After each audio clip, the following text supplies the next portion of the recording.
So you decided to start BJJ at 40 years old. Congratulations. And also, what were you thinking? I mean, if you're anything like me, you're not some elite athlete who literally came out of the womb shrimping. Like, the doctor didn't spank him to see if he'd cry. No, instead he put him in an armbar to see if he'd tap. Meanwhile, we're over here like, I'd like a free class, please. And they're like, you're gonna need to sign a waiver. Like, probably a few of them. But listen, if you're starting BJJ at 40 plus, I'm gonna save you months of pain and a few injuries you're probably about to earn. Think of this as your BJJ over 40 survival guide. Rule number 1. If you're anything like me, showing up on time means you're already 15 minutes late. So the chances are you're probably the kind of guy that shows up early everywhere he goes. So utilize that time. Don't just sit in the car trying to talk yourself out of it. Don't just sit in the car trying to give yourself a pep talk telling yourself, just don't die today. Show up early, get dressed, get ready to go, get on the mat 10, 15 minutes early, and take that time and stretch. All right, that's rule number 1. Stretch. Stretch your hamstrings, stretch your neck, stretch your arms, everything. Stretch. You're not at the level you once were. So take the time, stretch, and work that into your daily life. 5-10 minutes every day. Stretch. Incorporating just 5 to 10 minutes of stretching every day is going to make the difference between I train BJJ and I used to train BJJ. Work it into your day. Rule number 2. Don't train like you're 22. Okay? The reality is you've got a little bit of age on you. You've got a little bit of weight on you. Yeah, you want to hit the gym, you want to do it hard, and that's good. It's a great mindset to have. But you also want to be smart about it. Okay? These guys who have been doing this their whole life, or if they're young and they've been doing this their whole life, they're conditioned to do this. You're not. You're coming in here with a totally different perspective and a totally different way of life. So you need to ease into those things. Yeah, you want to go 100%. That's awesome. But dial it back. 70, 80% max. And work up to that 100%. Save the war rounds for once in a while. Because trust me, every time you go full savage, your body's going to send you an invoice, and the interest on that is ridiculous. If you really want to win at BJJ, the key is consistency. And that means being able to train tomorrow. So just keep showing up, stay consistent, and trust me, it's going to pay off. All right, rule number 3. Pick your partners like you pick your friends. If you're brand new at this, my advice to you would be to avoid rolling with people who are also brand new. If you can pick your partners, pick your partners. Sometimes you don't get to, sometimes it just happens and the cards fall where they fall. But if you can, if you have any say in the matter, or try to pick your own partner and try to pick somebody that you're comfortable rolling with who's not going to put you through the ringer. Rule number 4, tap early and tap often. Trust me, tapping is not a loss.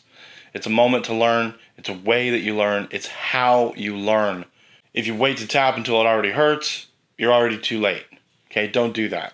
Your ego is going to tell you, let's see what happens. But your joints are going to tell you, I'll see you in physical therapy. So don't let that happen. Tap early, tap often. Just be smart about it. Use it as an opportunity to learn and figure out where you went wrong and try to solve that problem on the next round. Make this your mantra. Tap, reset, learn, repeat. Just keep doing that over and over again. You're going to tap, you're going to learn, you're going to reset, and you're going to repeat. You're just going to keep doing that over and over again. And that's how you learn.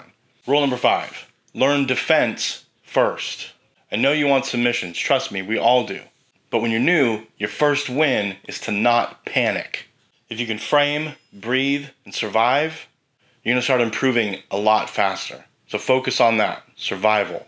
Most beginners gas out early because they're trying to do everything all at once while they're holding their breath like they're underwater. You're not drowning, you're learning. Slow down. And if you forget everything I said, just try to remember this. If you can breathe, you can think. Okay, rule number 6. You need to be strength training regularly. Because jiu-jitsu is the game, but lifting helps build the armor. And no, you don't need a bodybuilding split. You just need a simple plan that makes your body harder to break. You want to focus on things like squats, okay, body weight and weighted. You want to focus on hinge exercises, so kettlebell swings, things like that, deadlifts. You want to focus on pull exercises, so like rows, pull downs, bicep curls, things like that. You want to focus on push exercises, so like chest press, shoulder press, push-ups, things like that. And finally, just carry heavy things. That's one that gets overlooked a lot. The ability to carry something heavy is huge. So get a 35, 45, 50, 60 pound kettlebell, pick it up at your side, and just walk with it. Walk 10 feet, 20 feet, turn around and walk back. Do that with both arms. It's called a suitcase carry. They're really good. But if you can do that, it helps stabilize your core, it helps stabilize everything, it helps everything in that area, which is huge for jiu-jitsu. And finally, rule number 7, recovery is training. This is honestly the one that most people skip because it's just not cool. But if you're over 40, recovery is not optional. It's literally the whole thing. It's most of what you do. If you're only training 2 or 3 days a week for an hour at a time, if you're lifting 2 or 3 days a week, an hour at a time, that leaves the rest of the week that you need to recover for those other days. So start with the basics. Make sure you get enough sleep. Sleep quality is huge. Make sure you're setting yourself up for success to sleep and get good, deep rest. Okay, 6, 7, 8 hours a night, ideally. Drink way more water than you think you're going to need, all the time. Me personally, I start my day every morning with 32 ounces of water with electrolytes and amino acids and creatine. That's what I start every morning with. I down that, and then I usually drink another 32 ounces of water immediately after that. And then finally, protein. Eat a lot of protein, a lot of good quality protein, and a lot of good quality fats. Okay, try to cut out, obviously, we all know, cut out processed sugars, carbohydrates, things like that. Eat more clean protein, fats, things like that. You don't have to be perfect. You just have to stack more good days against the bad days. Just get a little better every day. That's all of this. All of this is just get a little bit better every day. Okay, if you're not stretching now, start stretching for a few minutes every day.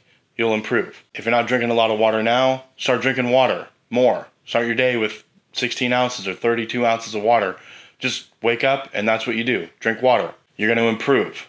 Incremental improvements lead to huge, massive change. So don't discount anything because it's not a massive change. Just make a little change and it'll build up. Go to bed 30 minutes earlier every night. Add one protein-focused meal every day. That's huge. Those little changes add up. It's enough to make massive difference over a period of time. Because remember, consistency really is key. Because in the world of jiu-jitsu, it's not about going hard for one day. It's about showing up for years and years and years. So if you're starting BJJ at 40, here's the whole thing in one sentence. Be smart enough to train tomorrow.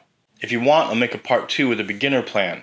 Exactly what to focus on in your first 10 classes, what to avoid, and how to build cardio without dying. And if you're new here, obviously I want you to subscribe and like this video. This channel is for men over 40 who are done making excuses, who are ready to do hard things. Let's get after it. See you next time.